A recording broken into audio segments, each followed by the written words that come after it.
Miró prova de captar un art que tothom pugui fer, per bé que finalment només se'l pot fer i el fa ell.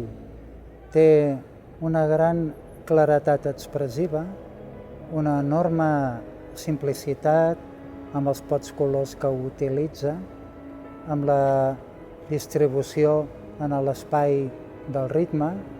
Finalment, és algú que cada vegada que fa una obra del molt al no-res. I en aquest no-res està carregat del màxim d'energia perquè sigui intemporal, original i per sempre. Ha de captar l'energia de la humanitat com a coneixement a través de l'expressió del llenguatge pictòric i plàstic. I quan estem davant d'una obra de Miró, tremolem, perquè el sensible se'ns manifesta per l'energia que aquesta obra aporta, original i única, inimitable.